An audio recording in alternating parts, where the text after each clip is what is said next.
What up? How's it going? First, let me start by saying don't forget to like, comment, and subscribe. If y'all subscribe, make sure to hit the notification bell.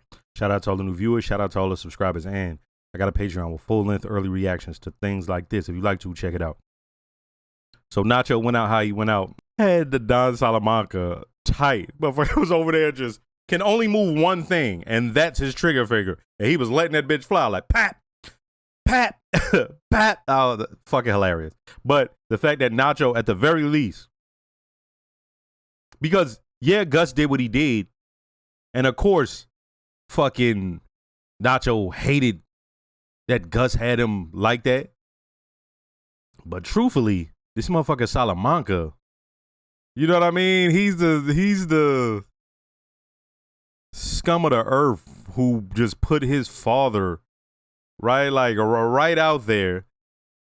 And he's like, man, you know what? Fuck you. At the very least, he got to say, fuck you to that motherfucker for trying to even get his family twisted up in that shit, for even just making something that had just been okay and turning into something else. He like, fuck all that. And it was me. You know, at the very least, Gus said he ain't gonna fuck with his pops, right?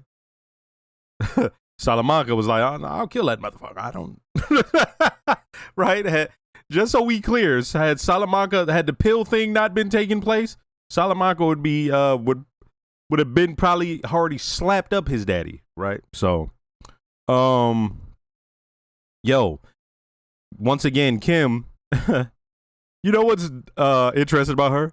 Like this whole Hamlin thing, right? Even when she does that, you don't see her go like change into another character. It's still her. She's still within herself. They give her time on the show to think. She'll be like, and next thing you know, she comes out on the other side of it doing some evil, vindictive shit, right? And the reason I bring that up is when she's approached by the ADA and the ADA tells her like, yo, you know, we know who he was actually representing. And if he didn't know, hey, all that, you know, client privilege and all that, she was like, that goes out the window. He could get himself out of this. Now, the thing is, there's a portion where, okay, he does that. He's a snitch. And she straight up says it to him like that. You could work with the cartel or you could be a rat. Like, that's how it is, right? If he doesn't tell him, and there's a chance that they investigate and they find any sort of connection, it's like, right? So, hey, let's go ahead and start this episode. I'm pretty sure. The hell?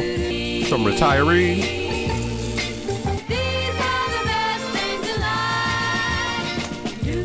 They about to get hit. Oh, no. Really? I thought it'd be just the trim. Of all the colors, why would you pick that? Use Adobe red if you want red. What do you even call that? Fire engine red? Tomato red. Breaking Bad red? Poor neighbors. There's no way the Homeowners Association approved that color. Motherfuck HOAs. Barb's gonna have a cow. I can put a bug in her ear. Well, what can Barb do? That place isn't even in Mountain View. Her name is Barb. She can do a lot. They paid for a land survey. Really? Where'd you hear that? I was wondering why I'm sitting there seeing cameras out. Like, they showed cameras watching them walk in, and then there were cameras in the grass looking up at them. Is that iced tea? Would you like some? Thank you, ma'am. So come and fly to the sky. What the fuck? How's it going? Status quo. You know, humming along. We did land a pretty big client last week, though. Insurance outfit in Santa Fe. They cover most of the high-end real estate up there. At home, things are more or less the same. It's not any worse. I guess I should be grateful for that. Cheryl still won't talk about anything important. You tried what we discussed? Yes. Yes, I did. But Takes two to tango. I did have a dream.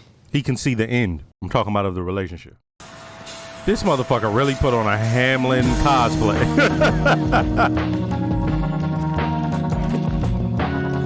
Oh, Howard cosplay.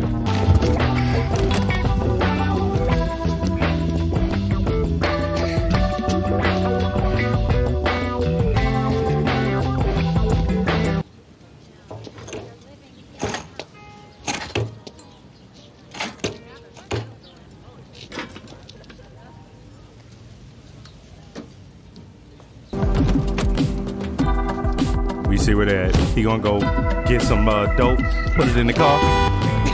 Oh, that's who I think it is from Breaking Bad.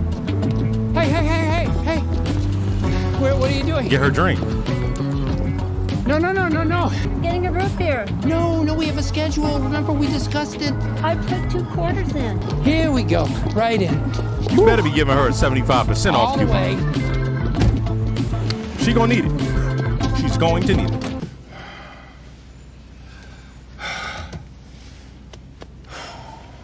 He's gonna drive by with her in the car to make it seem like he's with a woman of ill repute. Is that the wording that they use? I never used it before. I've only ever heard it. Kim, the firm has a service committee. I should tell you to go to them and get in line with all the other worthy causes. But you're putting your money where your mouth is. I'm sure you've heard something about my son's drug problem. Gregory's struggle gave me a more, let's say, personal view of the legal system. Kim, I think you've got something here. Mm-hmm. She's like, I still gotta do this. Yeah. But fuck Howard. They're the beating heart of the operation. I know that's true in our office. Okay, yeah, there we go. Okay. Jesus. You son of a bitch! You twisted that Motherfucking door closed back like GTA. Howard? I don't know. It happened so fast. This is so fucked. No. They moved the cone? What kind of asshole moves a cone? I was thinking that cone ain't shit. Cause I'd be like, I'd move that. I'd drive over the fucking cone.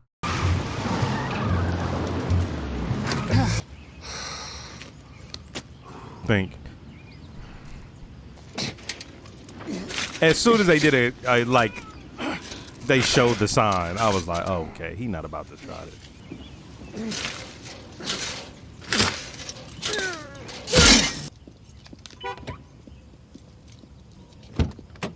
Let you turn on the car and have my jazz blaring. As Gillian Wallow say, they putting smut on his name. That's right, support her drug habit. Does she have a pimp? Or is she just out there willy-nilly? Okay. I can't remember. What? 5-0. Listen, if you ever have any legal Oh, problems, you're give me a call. you're so righteous. Anytime, no charge. Well, that's better than 75% off, or 100% off. Pro bono. You get it? Pro bono? I'm way too proud of myself. I want to act like that's just, oh no, I was just being silly. But I'm proud of that joke. Pro bono?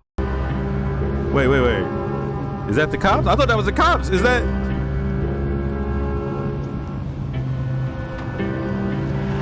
Okay, they turned on. Who moves cones? Who does that? Narcissists?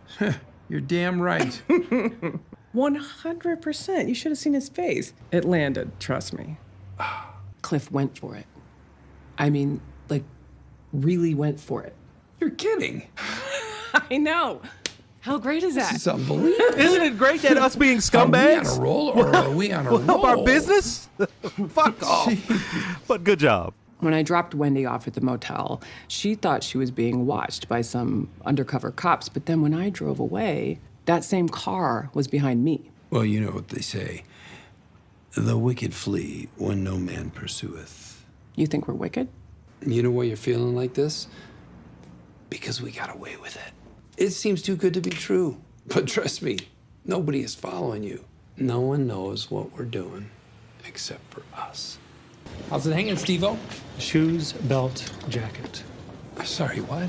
You heard him. Shoes, belt, jacket. Since when? It's procedure, sir. Sir?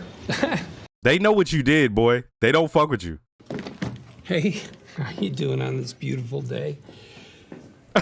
Gonzales v. New Mexico. And my friend is looking for Friday around 9 a.m. You know, before the judge's fourth cup of coffee because caffeine jitters. What is this? A hearing change request form. Hey, come on, it's me. That's a problem. You're looking I can't silly. use a pen. I have no opposable thumbs. It's not just a Bluetooth. Guillotine. Just push that bitch down like, think it. You gotta make love to it, Bill. You know, be gentle. That's the way to do it. Think Barry White. Think seduction. Yeah, I don't want none with your fingerprints. Voila.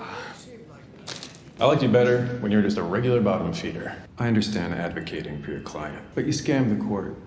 You scammed the judge. And for what? To get a murdering cartel psychopath back out on the street? It's a lot of big talk, Bill. Prove it. Prove it, Bill! He don't got to. Like, There's what? proving, and then there's knowing. Right. It's like, what? Like, this ain't court. This is the court of public opinion. Oh, shit. The fuck is this walking up like the Terminator?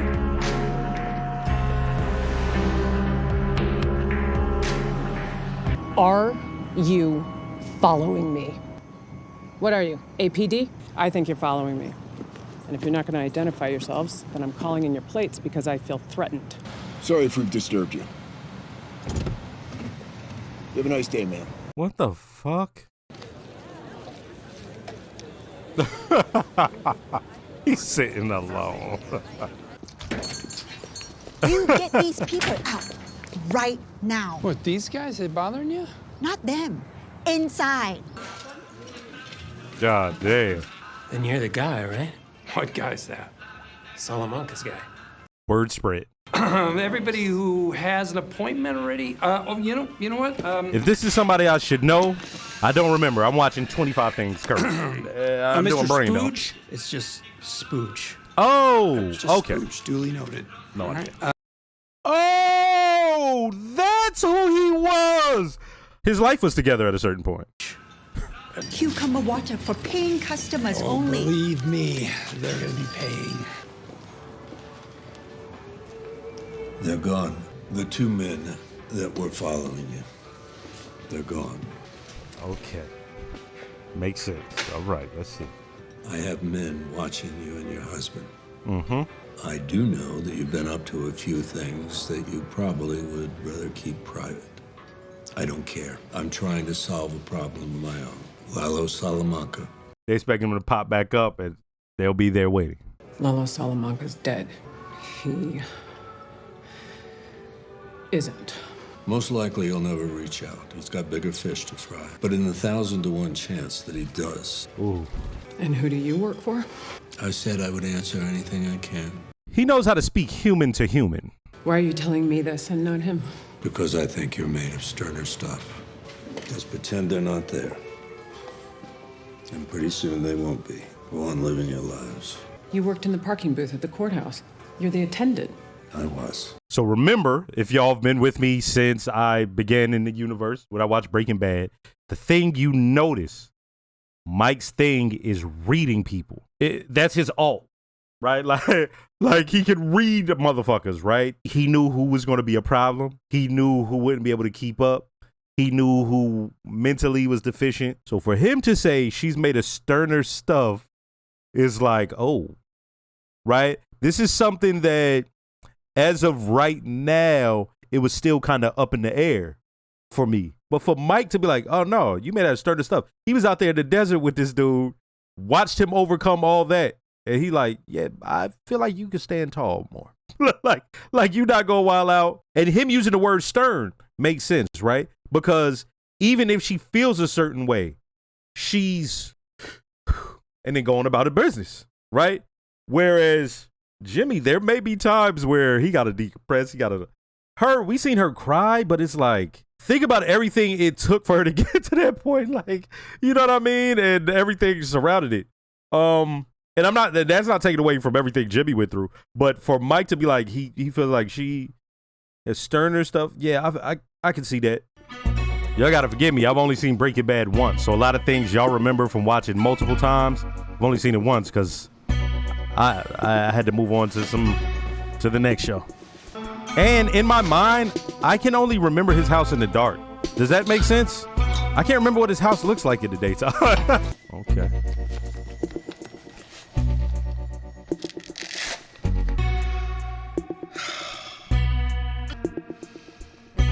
Gotta be ready.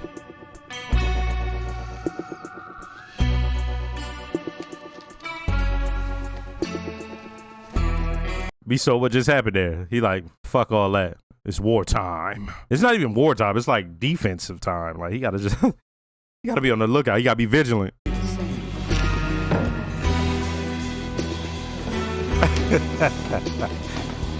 What the fuck? There was a green Ford van.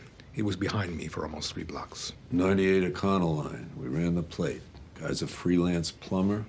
He's legit. The man you placed in my kitchen. You told me that he had experience as a show daughter cook. 2 years at McDonald's in college. He's not there just to make French fries. I need guys in close. He's not up to Pollo standards. I'll find a replacement. What the fuck? Hey, what I'm noticing, the more further we get here, is the more we get back to what we saw their character as in Breaking Bad.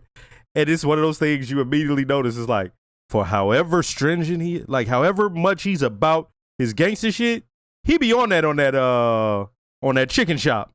That motherfucker plays no games about that shit. He said, listen, yeah, protection. That motherfucker ain't up to Pollo standards.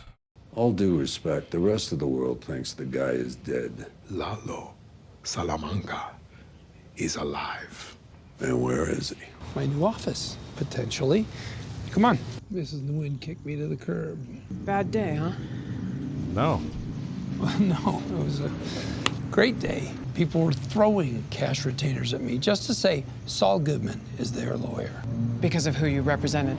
Now, this place is a shithole, but the price is right. It's small, it's dirty, and this whole place smells funny. But the courthouse is 5 blocks away. Bail Bond Row isn't far, and Taco Cabeza is just around the corner. Might be a diamond in the rough. Might be. Just promise me you won't move the toilet. You know, by the time we see Saul, he seems to be all the way Saul. He don't give a fuck what the law think about him. He don't give a fuck what the other lawyers think about him, the entire justice system. He's fully in that scumbag shit. Containers full of neck braces, containers full of cell phones, and he's fully on, we gonna get you out of this. Now, the thing about this is, the further we get towards this, we know where we're trying to end up. Okay, I've said that before, but there are moments in the last season and in this season where you're like, okay, this is the Saul.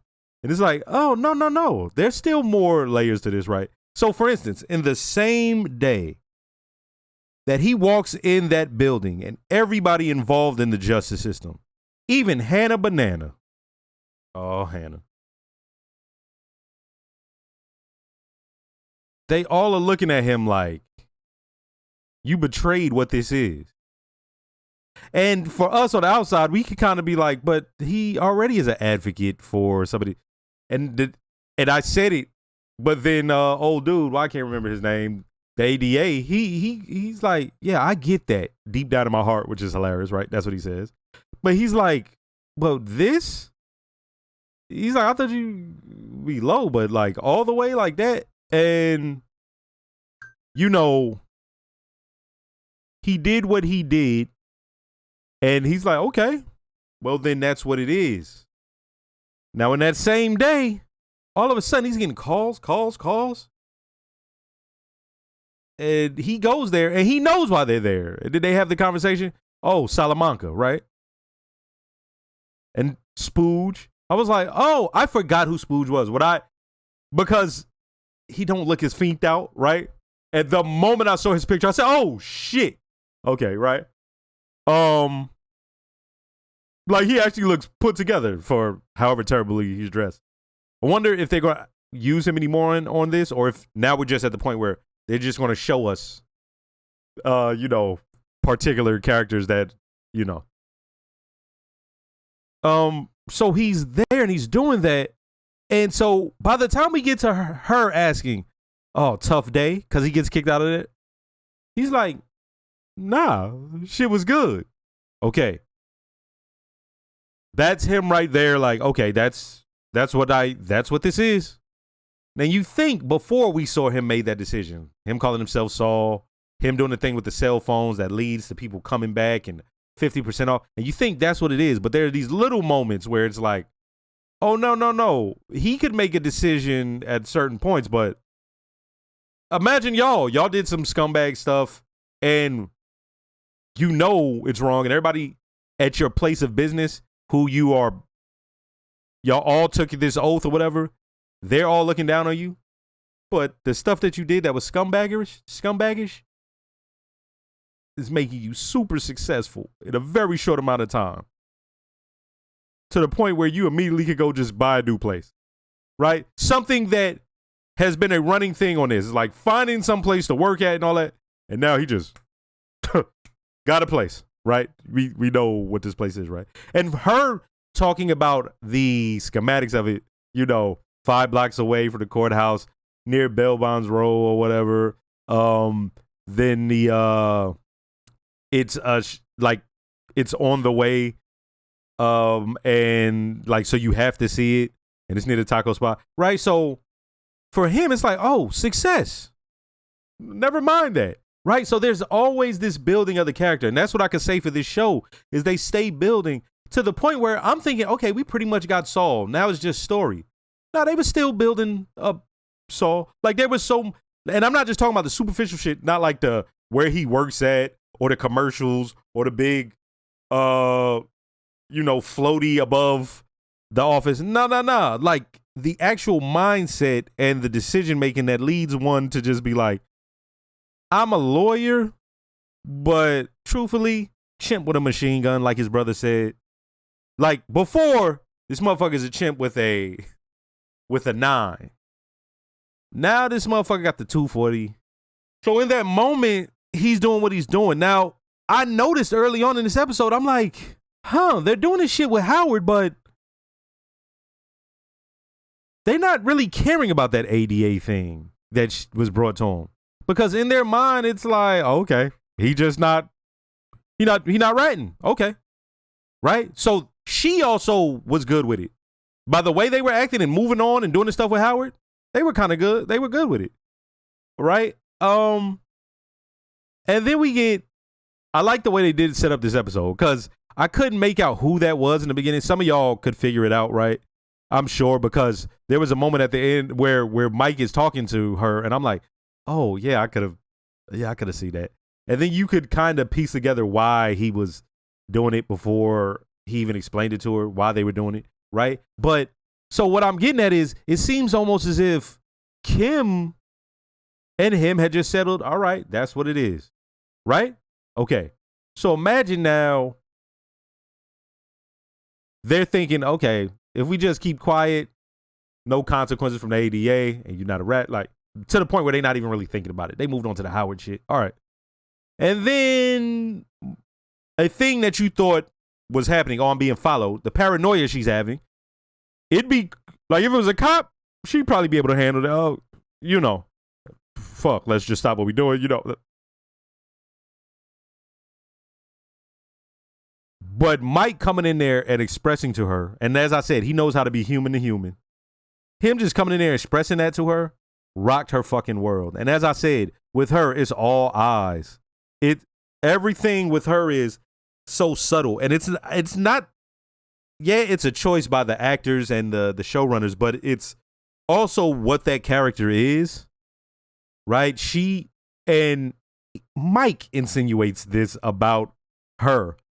Like that she's more stern than him. That was the word that he used, correct? Was it stern? Hold on, let me check.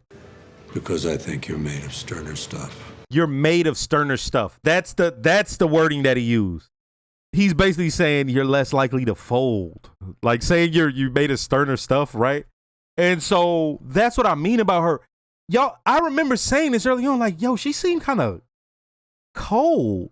Like, I don't remember if I left that in on YouTube, but I feel like on the Patreon, I was like, yo, she seems like, and then when she broke down crying, it almost like surprised me because she was being affected by him. And it almost seemed as if the only thing that affected her in that way was Jimmy and his brother situation, right? Like she sort of fed off of that. But for Mike to recognize that about her is like, oh, yeah, it's what we kind of thought about her. They've done this so many times. You know how like on The Handmaid's Tale, we get sick of them doing the close up and, her doing the eyes thing, which, but on this, think about how many times we've seen her think about something and do something. Like her being like this and then her ponytail flapping because she going to do something. Like we watch her make so many decisions. Just think about this. We've watched her not say or talk about it. We've visually seen her make decisions. Like I said, it's all eyes. You'll see her and then, she's going through stuff. And so when he tells her that, it rocks her world. You see her affected. Okay? And then we get to her making a decision right then and there when she's speaking to Jimmy, right? Mike says she's made a sterner stuff. I don't want to say in relation to herself. She thinks that about Jimmy, but she does think things are going good for him. Right? Can't let him know about this Lalo thing. And you see her make that decision right then and there. Like she looked like she almost on the verge of tears. And then she's like, you know what? Go get some, go to that taco spot or whatever. Right? So yeah, man, it's going to be interesting to see. Now, let's go to Gus and Mike and that whole situation. Like Mike said, our guys are up 18 hours a day. They stretched thin. And that motherfucker was like, so, right? He's asking that of them. So he like, no. We have to be on the lookout because this motherfucker is here. This is what's crazy about the show is Lalo, he could come back and see them, Jimmy and Kim, but really it's about the other thing. She just doesn't want to get him wrapped up anymore in it because, right? Like even if, like the fact he's alive, that puts him in danger just career-wise. Even if it's not just his life, like him being alive is a fucked up situation for them. And for Gus, it's a fucked up situation for him because now he got to be on the lookout for one guy who he doesn't know where he is, don't know when to expect him, doesn't know what's going to take place. At any moment, it can happen. So imagine how much, like they did a little slight thing on here where even him, he's feeling weary. But they did it with that little thing with the gun by his ankle, and he like, and then he steals, fuck it, put it back on. Like, no time for this. We got to keep, we got to stay vigilant, remain vigilant. Hey, yeah, I may have misspoke, you know what I mean? Correct me if y'all need to. Like I said, I realized that he said sterner stuff, not that she was stern. But I guess if you made a stern stuff, don't that mean you stern? Next episode. I'm ready to see what happens in this first half of this last season.